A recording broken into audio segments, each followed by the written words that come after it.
Hello, Broadway besties, and welcome to From the Mezzanine, the Broadway podcast for the Broadway fans. Here we talk about all things Broadway news, Broadway grosses, and let's be honest, all of the tea and gossip that is happening week to week in the Broadway stratosphere. And I am your host, Lindsay Stone. Thank you so much for joining me this week on From the Mezzanine. It has been a minute, 2 weeks since I have sat down with Broadway besties and yapped my butt off, which is exactly what I intend to do with each and every one of you today. Last week, we had Gray Hinson on From the Mezzanine, which is such a personal mega success for me because I love that person so deeply. I have since the very first time I heard his voice on the Mean Girls album. I just love how even when he's singing a song and you're only listening to the album, how emotive and comical his voice can be purely just through his voice, like with nothing else. He is just one of the greatest actors I've had the pleasure of seeing and now sitting down with and chatting with on From the Mezzanine. That was a dream come true of an interview. But it started out a little rocky. Don't know if you remember, probably not, but at the beginning of last week's interview, I was like, we've been through a lot this morning, but we're here, and here's Gray Hinson, and let's go. Well, things went a little awry, and Gray Hinson was the utmost gentleman, and he was absolutely very understanding of the things that were going wrong. But it ate me alive personally. I just felt like, I wanted so badly to put my best foot forward whenever I was meeting him, and just some technical difficulties occurred. If you want to know the full story, I give the whole lowdown, recounting my trauma of that morning of organizing the Gray Hinson interview. And mind you, it was at no fault to him. He was absolutely a thrill, a joy to have. It was some technical difficulties that proved almost like they were going to jeopardize the entire interview and potentially there wouldn't be an interview. So that story is on the Patreon. And if you listen on Spotify, you can now get all of the Meet Me at the Stage Doors, which is the bonus episode that comes out within the days following the episode release. And on the Meet Me at the Stage Door, we always do who my Broadway boyfriend of the week is, what song you should be adding to your Broadway playlist. But last week, I gave a full behind the scenes look at the Gray Hinson interview and told some behind the scenes stories and also what almost made the interview kaput. If you're interested in that, you can head over to patreon.com/fromthemezzanine, or on Spotify, I am now uploading all of those Meet Me at the Stage Doors. So you can find it there. It's $5.99 a month, same as Patreon. But I thought maybe it'd just be a little bit more accessible if you can get it there on Spotify rather than downloading the Patreon app and going through those routes. It's the same bonus content that you're going to get either way. So that's out there for your listening and viewing pleasure. If you are interested, I will begin uploading all of the Patreon content directly to Spotify as well. So that was awesome. Love Gray Hinson so dearly. But you know what? It is 2 weeks since I have looked at the Broadway news. And to my surprise, there actually hasn't been a ton happening. But what we're going to be talking about today is HamilTEN's 10th anniversary and all of the fun things that they did for that and celebrating Hamilton. We also have some casting news that's very specifically up my alley and I'm extremely excited for. And there's also some tea. There is some tea that has been circulating the interwebs, and we have some new developments that I just want to touch on with you guys. But before we get to any of that, I saw a little show last night. I can't believe I got to see this show, because it is extraordinarily difficult to get tickets to. It is the free Shakespeare in the Park that the Public Theater does almost every single year, but last year they took the summer off because they were renovating the gorgeous Delacorte Theater. Now that Delacorte Theater, it's a theater that is in Central Park, and fun fact, it is the theater that is featured in Tick, Tick, Boom when they're singing the Why song. So for those reasons, I just love the lore of this theater. I also love that it's free theater, and it is so surreal to be sitting in a theater within Central Park and you are surrounded by the sounds and the smells of Central Park. And I know smells, when you think about New York, it might sound like, ugh, I don't want to be outside in New York for an hour and a half watching a show. It smelled amazing, like trees. And I was just like, oh, fresh oxygen once again. I love it. So that alone is all the reason you need to go and see a public theater free Shakespeare in the Park. However, right now their opening show is Twelfth Night.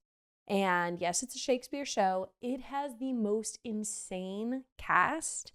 And I was surprised last night. There were some people in the cast that I had no clue were in the cast. The people I knew of were Jesse Tyler Ferguson, who we know and love from Modern Family, Sandra Oh, who I know very well from Princess Diaries, but I think she was in Grey's Anatomy, and that's how she's most known for. Also, Lupita Nyong'o and her brother are in the play. Lupita's acting, I can see why she's multi-Oscar nominated, right? Like, she's been nominated for a few. She was definitely one of the best actors I've ever seen. She was so natural and realistic, and I marveled watching her.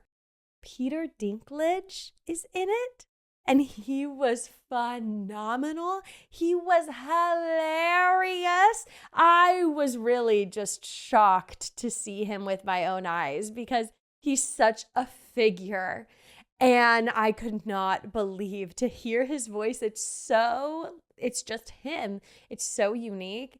And his mannerisms and his movement, it was hilarious. He was amazing. So yes, the cast was stacked. I had no clue that Miss Daphne Rubin Vega, who we love as the original Mimi in Rent on Broadway, she was in it. I had no idea. Everywhere I have been seeing this list of all these huge faces that I just named, and I haven't seen anybody talk about Daphne Rubin Vega being in it. So when I heard her voice, I feel like I heard her say a line before I actually saw her, and I was like, I know that voice. Sure enough, it was Daphne Rubin Vega. I've never seen her perform. I've never seen her on a carpet or anything before. So I was just shocked entirely to be so surprised. It was a very welcomed surprise that I was like, oh my God, no way. No way. Honestly, if I knew she was in this, I would have been most excited to see her. But of course, the entire cast was just insane. So 12th Night, I'm not a big Shakespeare person. I know you might be shocked because I have been seeing a lot of Shakespeare recently. But I need great actors to hold my hand and explain to me exactly what is happening in Shakespeare through their mannerisms and like through the relationships I'm seeing playing out on the stage, because the words, they go over my head a lot of times. I'm sure there are so many plot points that I did not catch on to in 12th Night, but essentially Lupita Nyong'o's character, she is acting as if she is her brother, and a ton of chaos ensues. It reminded me a lot of She's the Man, that Amanda Bynes and Channing Tatum movie. Is that based off of 12th Night? I'm Googling. It is based off of 12th Night. Okay, that makes perfect sense. So if you've seen She's the Man, I mean, it's such a common trope. Girl dresses up as boy. What happens next is a lot of craziness. So that was exactly the vibe of it. They integrated a lot of music into it, which of course I really liked. One of the narrator guys who's kind of like a constant presence in the play, and I'm not sure what his name is. He wasn't one of the bigger names, but he did make a massive impact on me. And he like played his electric guitar and he sang us through a lot of lines, and it just kind of made me think, like, how is what he's singing actually in the Shakespeare play? Because it feels so modern and current, but it's from years, centuries ago. So that's always really cool to see like a modern take on Shakespeare, because sometimes it does stand the test of time and it's still very relevant today. all across the board, I would say the acting is phenomenal. I enjoyed every single second of it. And thank God it was only, I think it was 110 minutes. The last Shakespeare in the Park I went to, it was Hamlet, and it was like a 3-hour Hamlet with intermission. And that becomes a little bit too much, especially in the summertime. But this was a perfect length. I was totally engaged throughout the entire thing. It was hilarious. This is a comedic Shakespeare show, so it definitely has a lot of high points and extreme comedic moments, especially with Peter Dinklage and Jesse Tyler Ferguson's character. He was so funny. I fear I am not the ideal reviewer of this show because I'm not going to be able to be like, Malvolio did this because he was interpreting the line that, like, that's not me. I can't look into it that deeply. But as your basic Broadway girly, I loved it, especially that curtain call. The very end, I had no idea it was over. It didn't feel like it was over, but all of a sudden everybody was coming on stage and bowing. I was like, oh, okay, we're done. Okay, that's it. It was so awesome. I don't want to give too much away, but it was like a party at the end, very unexpected, primarily with the costuming. It just wows you. I'm sure a lot of people will be posting the curtain call here in a bit, but I haven't seen a lot of people posting it, so I haven't yet either, because I think people just want to save the surprises, which is super special. But yes, I'm so happy I was able to see this show, because when else are you going to see that many legends on a stage, much less for free, much less in a theater that is smack dab in the middle of Central Park? It really doesn't get much cooler than that, in my opinion. Okay, now, guys, let's get into the Broadway grosses. This is for the week ending on August 3rd, and our numero uno, say it with me now, is Wicked. Boom, Wicked. They grossed $2.3 million last week. That amounts to 100% capacity. Snaps for Wicked. Hamilton is our number 2. I'm excited to see if they bump up to number 1 next week with HamilTEN, with their anniversary show, because I'm sure those tickets were obscenely expensive. I did enter for the lottery that they were doing for the fan matinee. How many tickets did they give out, actually? Like, I want you to tell me. 2? 1? How many did you give out? I doubt it was that much. However, nice of them to offer a lottery for their big celebration performance. But yes, Hamilton is our number 2, and they grossed $2.2 million last week. Lion King is number 3. You guys, we are back to the basics here with the touristy shows just taking all of our top spots. Aladdin is 4. Maybe Happy Ending is 5. My heart! Is that the highest that they've been? They grossed $1.4 million. Okay, let me paint the picture.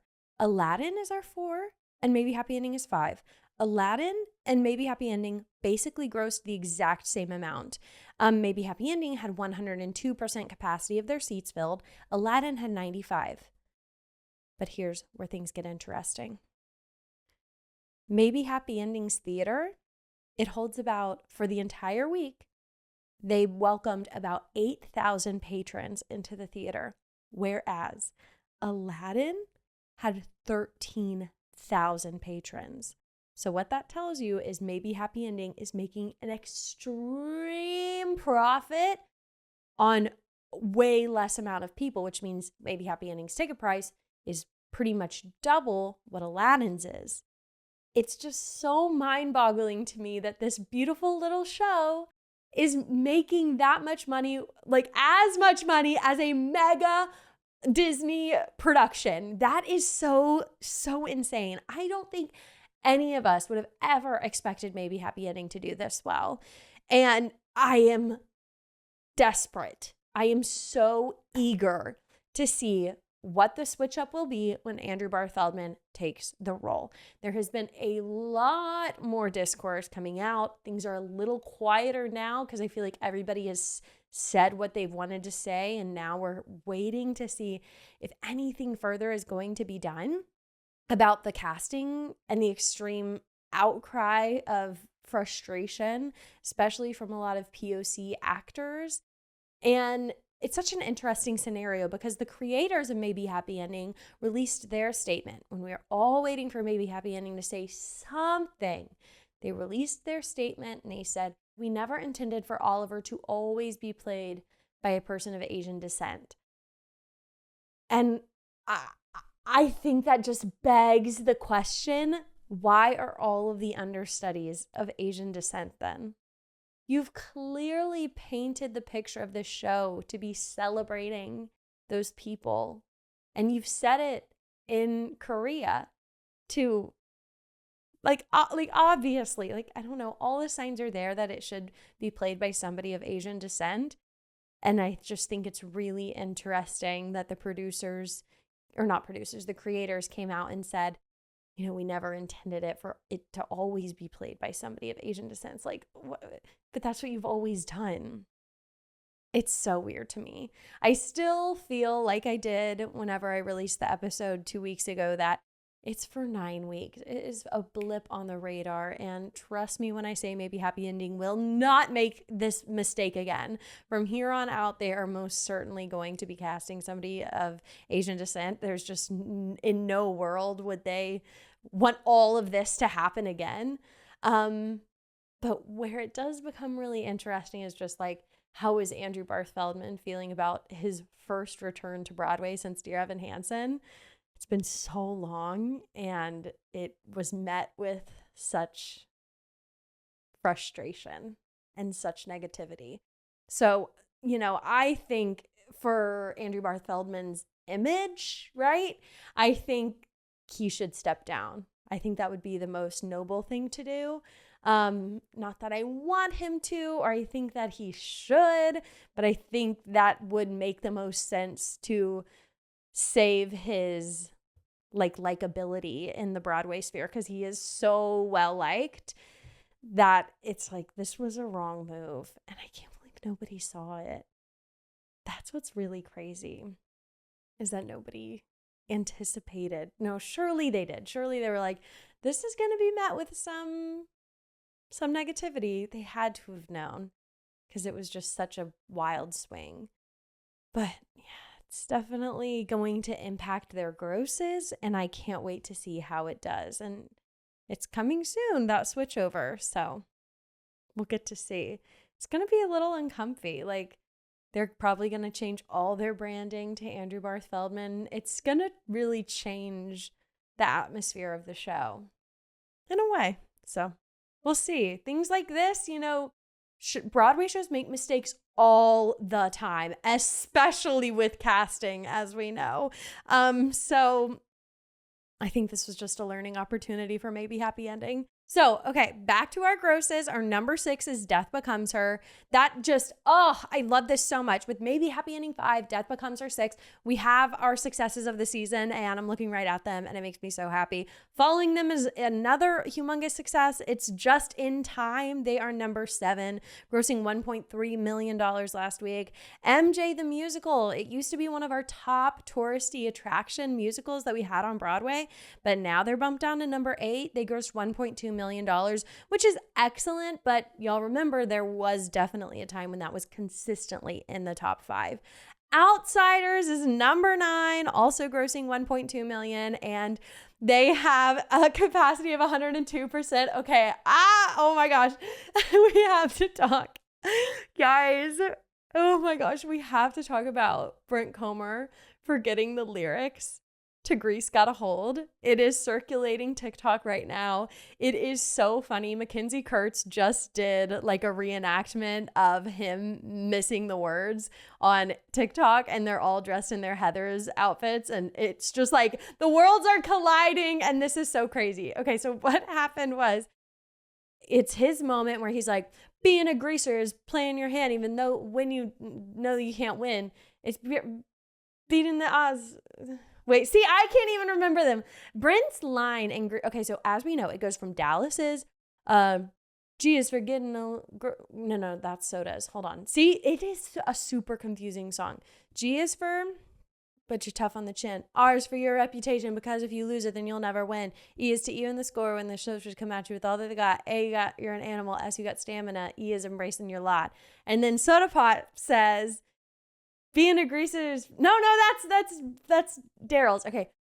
G is for getting the girls every time because you got an irresistible charm. R is for reeling them in and then keeping the prettiest one on your arm. E is for effortless swagger, the kind that the ladies can never deny. A, you're effective but not too protective. And E is for catching your eye, something like that.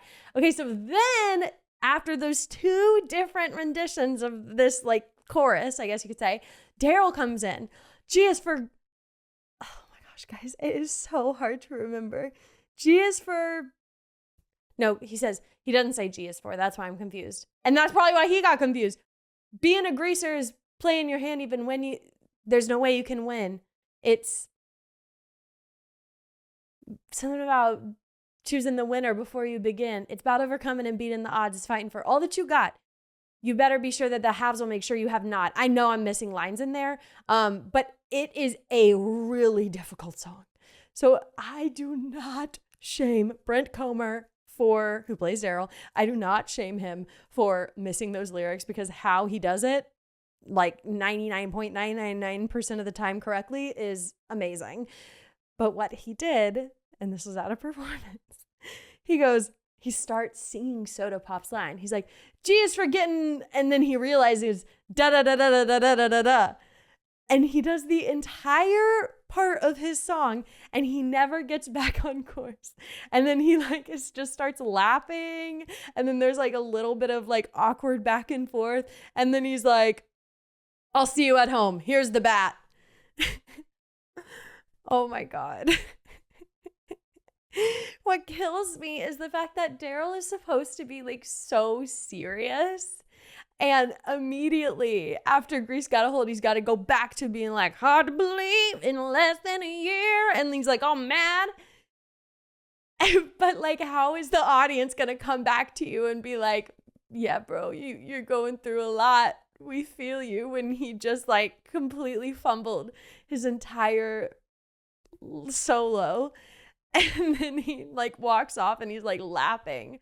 There's no video of this happening, mind you. It's just an audio recording. And God bless the person that did the audio recording. I hope Brent isn't mad about it. He has such a fantastic sense of humor. So I highly doubt he's in any way like embarrassed by, well, he might be embarrassed, but I doubt he's like mad and sad that that's out there. Because it's also so funny. Like he could have gotten like really mad or he could have just like ran off stage. But he just like laughs and then he's just like, see you at home. He's supposed to be like, get your ass home, Soda, straight home. He's like, here's the bat. I'll see you at home. Oh my gosh, it's so funny.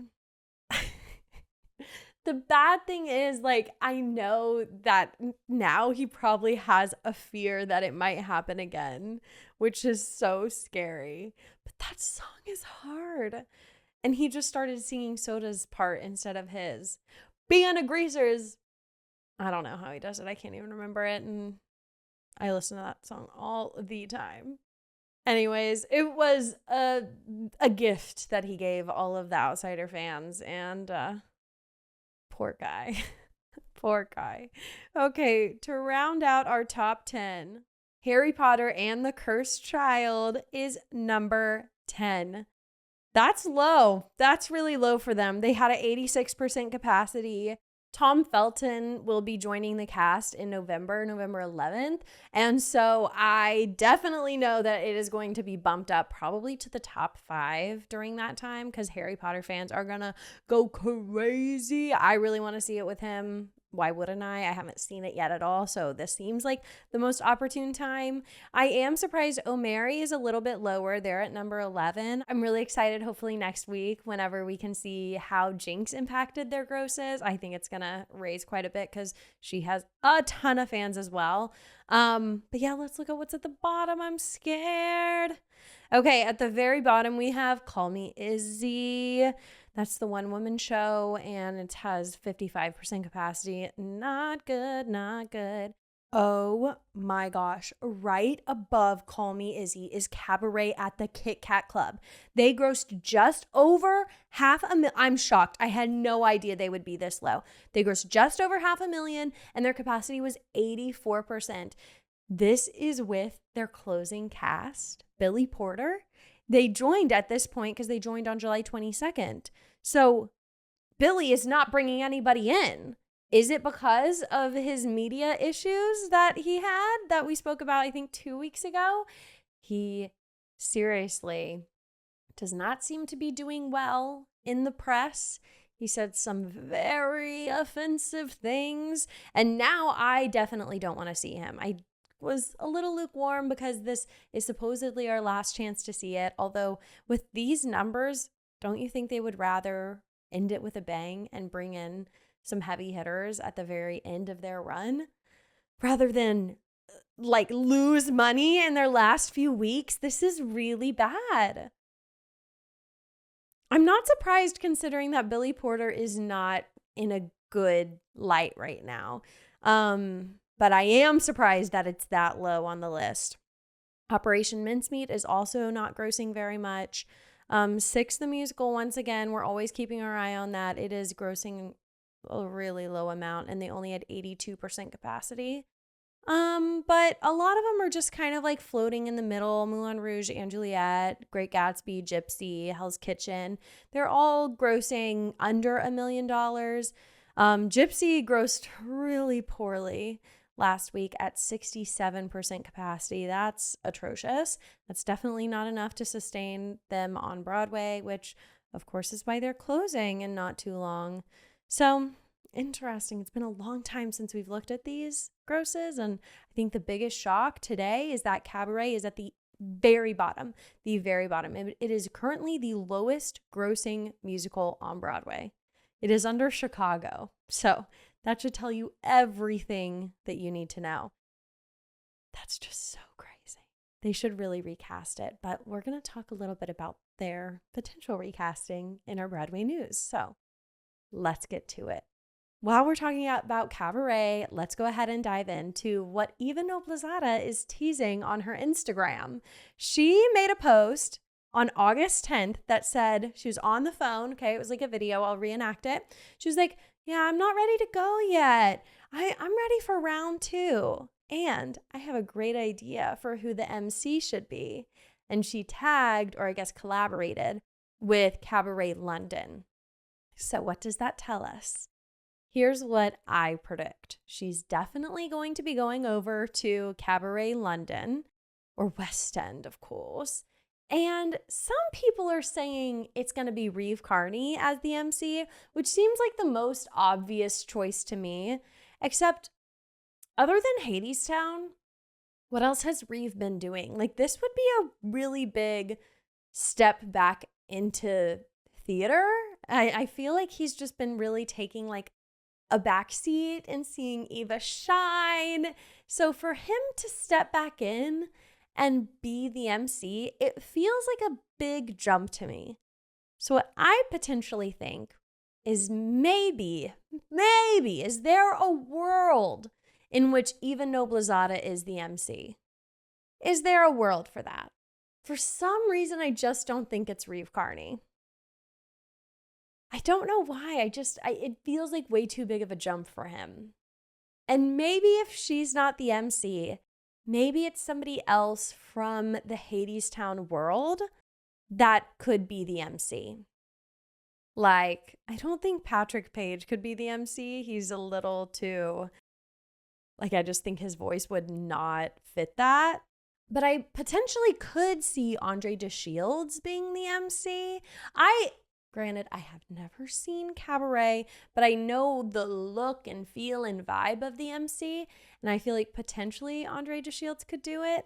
Yeah, I don't know. I don't think it's Reeve because she also did the post alone. Like, it was just her in it, and she says, I have a great idea for who the MC should be, and she gives a wink to the camera. So it kind of feels like she's going to be the MC. But has that, I'm sure that's happened before where we have like a woman MC, but I don't think it's happened in this version of Cabaret and the Kit Kat Club. So that too may be too much of a jump. Either way, I am excited. Either way, I really think she should come back to Broadway after she does the West End. They can't leave it like this. With them grossing nothing with Billy Porter, like that is not a good way for this show to go out.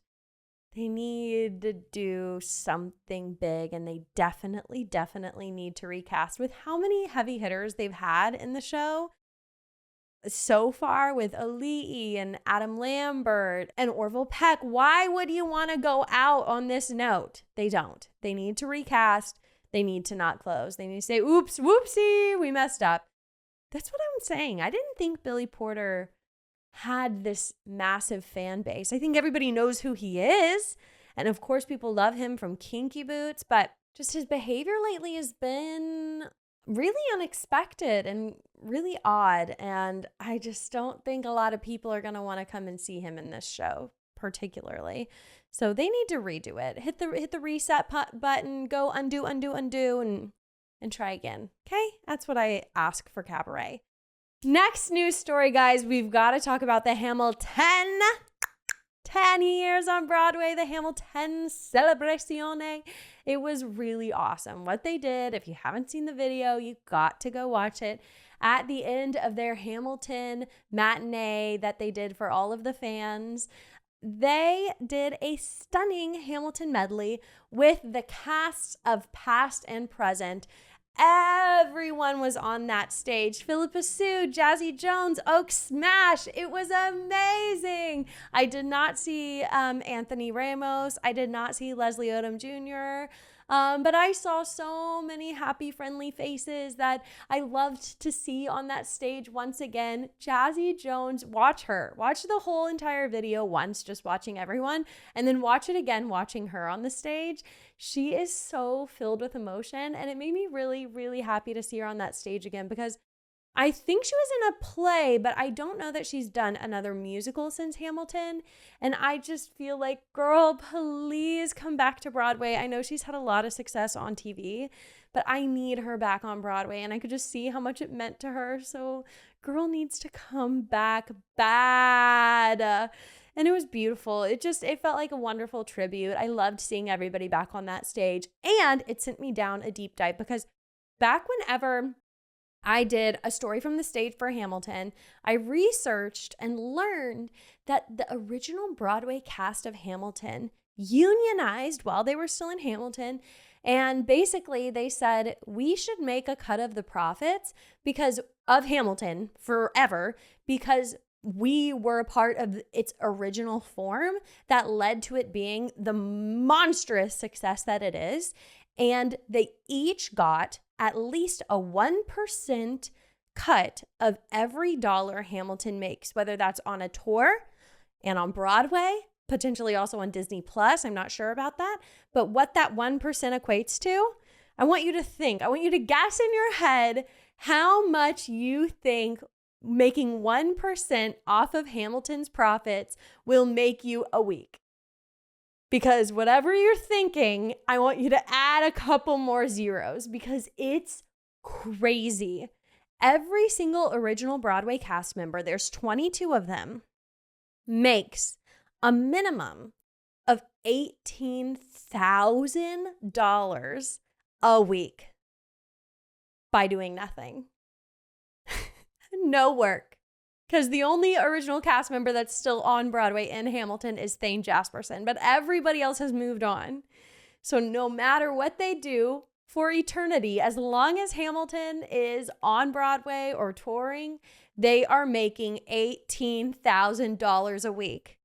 That doesn't come anywhere even close to what Lin-Manuel Miranda is making. He makes 7 to 8% on, I think, everything. So he is making millions. I want to say, when I did the math, and I'm ballparking it right now, but I want to say it was something like he makes like $250,000 a week on HamilTEN. But that makes sense. And like Stephen Schwartz is the same. He makes the creators of these musicals that are on Broadway for a very long time. They are making bukus of money on that show that they created years ago, as they should. But what's so different is the fact that the HamilTEN cast is getting to see those profits too. I think it's amazing, and I think it's absolutely necessary, and I think more shows should do it. I think The Outsiders should do it. Because if you're on like an original Broadway cast recording, surely you get residuals when those songs are played on Spotify. Although I don't know, because there's all of that discourse too about how Spotify doesn't pay the artists. It's all too much, but Outsiders is what it is because of its original Broadway cast. So I think that they should all get residuals and they should all get a percentage. It just makes perfect sense. Like Laura Bell Bundy should still be profiting off of Legally Blonde because she's the entire image, face, everything of that. So I would love, maybe this is in the works and I just don't know about it because I'm not a performer, but it's certainly necessary that these wildly successful Broadway productions for all eternity give residuals to their original Broadway cast, because if it weren't for that original Broadway cast, it wouldn't have been anything. Like they're the ones who make it just as much as Lin-Manuel Miranda. Although I do think Hamilton is a little bit different because from what I would assume, I believe that Lin really works with, for example, Leslie Odom Jr. to develop Aaron Burr's character and develop his songs, develop his style. So I feel like there was a lot of personal interest and work done for these characters, somewhat based off of the person that they were. Like Jazzy Jones, I'm pretty sure that they aligned Peggy and Mariah Reynolds very closely to Jazzy in certain ways. It's hard to explain. But I just feel like it makes a lot of sense with the Hamilton cast specifically, but I think it needs to be done even more. And I love that they did that and that they get to make these insane profits every single week because they deserve it. They're the best. They are one of the greatest casts. But it also does explain why some of them don't do a lot of work. And they're robbing us. They're robbing us of the joys that we could have to see them on the stage. Like, I wish we saw more of Oak Smash. We don't see enough of him. I love Oak. And he was in A Doll's House on Broadway. But other than that, I don't know what else. Nothing else comes to mind, but he's done really little, which I don't blame him. Like, I would probably do the exact same thing. Like, only the projects I desperately want to do because I have a steady flow of cash, like a crazy load of cash coming in every single day. But like Daveed Diggs is doing the most. Anthony Ramos is doing the most. Renee Elise Goldsberry has done very well for herself. Girls 5 Eva, ever heard of it? Best TV show ever. So anyways, and like Philippa Sue, I feel like she hasn't done as much as I would have hoped. I know she did Amelie and a few other productions. So she's been working, but I would just say like, it seems like they don't work quite as much as potentially they would have if they didn't have all this money coming in. So good for them. I just think it's fascinating. It's like my Roman Empire. Okay. Our last news story of the week, everybody, is that BatBoy, coming to the New York City Center, has finalized their casting. And let me just tell you, the cast is crazy, crazy, crazy. I'm very excited. We already knew that Taylor Trench would be in the titular role of BatBoy, but we learned that Carrie Butler, who is currently in Heathers, is going to be taking a little time off to be in BatBoy, and she will be playing Meredith Parker. Andrew Durant, my Mr. Elmer McCurdy, is going to be in it as Rick Taylor. Mary Faber is going to be Lorraine. I don't know if you know who these characters are. I certainly don't. Alex Newell will be in this show. They are going to be the Godpan. I don't know what that is. Chris Sieber is going to be Dr. Parker. We love Chris Sieber from Death Becomes Her. And lastly, very, very excited about this, Marissa Jarrett Winokur is going to be Mrs. Taylor. So we have a little Hairspray reunion with Carrie Butler in it and Marissa Jarrett Winokur. She was the original Tracy Turnblad in Hairspray on Broadway. I got to meet her at the drama desk. She is a hoot and a half. I loved her. So this is the best cast. I cannot wait. I definitely need to see it. I need to figure out what BatBoy is all about because I'm really not familiar with it. Here is what the Playbill article has to say to give some color to what the plot might be. So it says, quote, BatBoy is adapted from the recurring characters from the late weekly World News, a half boy, half bat. The musical story follows the titular BatBoy as he is adopted by a human family and attempts to become a part of regular life, only to find violent hate from his hometown. Bum, bum, bum. Okay, so it's like giving Batman but much more trauma. Okay, sounds good. We have Alex Timbers as our director, and what? Oh my God, I didn't know. The score is by Lawrence O'Keefe. This is gonna be very good. They are the composer of Heathers and Legally Blonde, so this is gonna be precisely up my alley. Oh, okay, BatBoy. This might be one of my new favorites. I need to like dig deep and find some videos and songs of it. Everybody probably knows what this is except me, so that's usually how these things work out.